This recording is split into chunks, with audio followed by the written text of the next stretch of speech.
استعمال ہوتا ہے کہ ایک ہوتا ہے اور 2 11 ہوتے ہیں.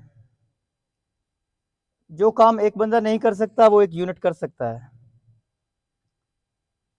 جو کام میں اکیلا نہیں کر سکتا وہ یہ تنظیم کر سکتی ہے. دیکھیں، آپ اس منشور کو غور سے پڑھیں، اس کے نکات پہ نظر ڈالیں تو ہمیں سب سے پہلے جو پوائنٹ ملتا ہے وہ ہے دعوت اللہ.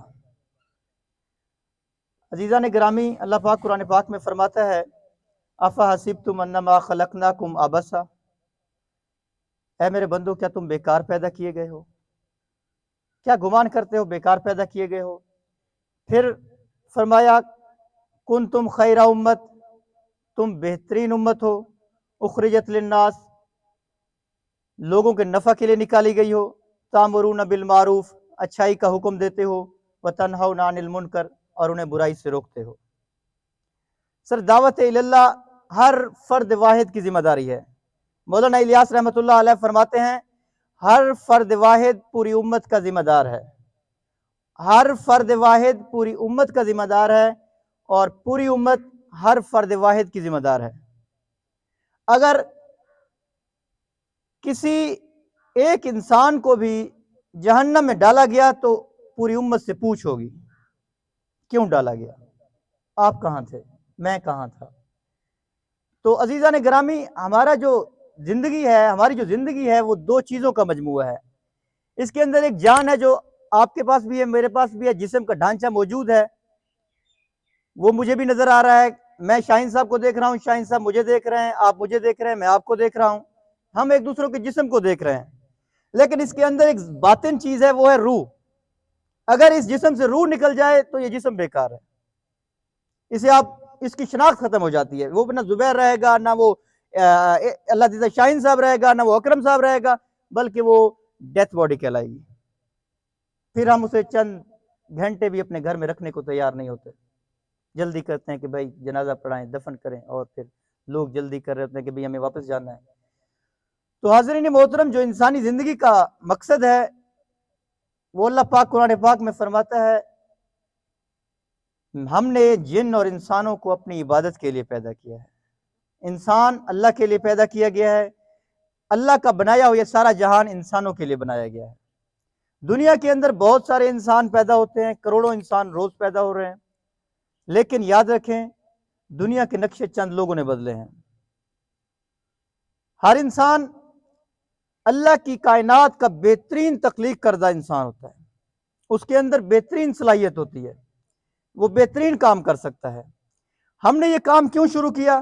اس لیے شروع کیا کہ ہمارے ہاں بہت سے مسائل ہیں. ہماری برادری کے اندر، ہماری قوم کے اندر بے پناہ مسائل ہیں.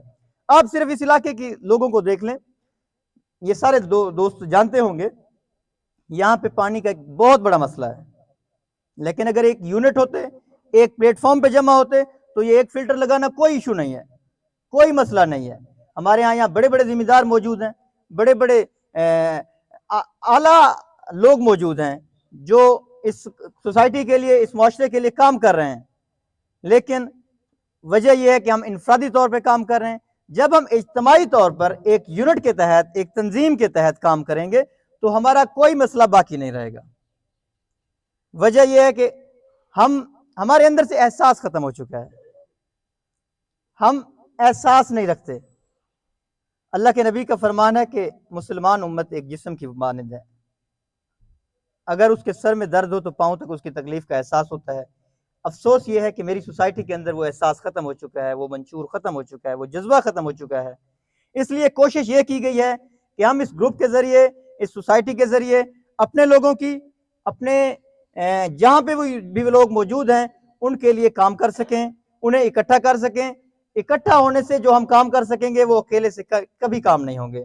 اس لیے ہماری یہ پہلی کاوش ہے. ایک چھوٹی سی میٹنگ تھی جسے ہم نے یہاں پہ ارینج کیا، اور آگے بھی ہم انشاءاللہ رحیمیار خان کے اندر بھی ایک تقریب کا انعقاد کریں گے، اور اس کے اندر بھی انشاءاللہ کوشش کریں گے کہ آپ سب کو انوائٹ کریں اور وہاں کے لوگوں کو بھی اس میں شامل کریں. الحمدللہ ہمارے پاس سعودی عرب سے بھی دوست شامل ہیں اس کار خیر میں، اس سوسائٹی کا وہ حصہ ہیں، وہ بھی ہمیں بہت سارا سپورٹ کر رہے ہیں. یہاں رحیمیار خان، لیاقت پور، ظاہر پیر، شہر سلطان، پورے پاکستان سے ماشاءاللہ ہمارے پاس برانچز موجود ہیں، اور ہم ایک کام شروع کر چکے ہیں. آپ بھی کوشش کریں, آپ ہمارے معاون بنیں, ہمارے ساتھی بنیں, ہمارے اس کار خیر کا حصہ بنیں. ایک آخری شعر کے ساتھ اجازت چاہوں گا. اقبال کہتا ہے, وہ معزز تھے زمانے میں مسلمان ہو کر, وہ معزز تھے زمانے میں مسلمان ہو کر, اور ہم خوار ہوئے تارک قرآن ہو کر. اس امت کو آپ قرآن پڑھا دیں, قرآن سمجھا دیں, انشاءاللہ اس امت کے اندر سے بہت سے ہیرے نکلیں گے. بہت سے نوجوان ہیں جن کے اندر ٹیلنٹ موجود ہے, صلاحیت موجود ہے, وہ سوشل میڈیا پہ پرفارم کریں گے, بجائے وہ ٹک ٹاک, فیس بک, فضولیات میں اپنا وقت ضائع کریں. ہم انہیں سوشل میڈیا کے ذریعے پوری دنیا کو دکھانا چاہتے ہیں. ہم چاہتے ہیں کہ ہماری خواجہ برادری کے اندر بھی باصلاحیت لوگ, باصلاحیت نوجوان موجود ہیں جو اس قوم کا نقشہ بدلنے کو تیار ہیں. تو آپ سب کوشش کریں گے نا سر؟ تھینک یو, جزاک اللہ, اللہ پاک آپ کا حامی و ناصر ہو.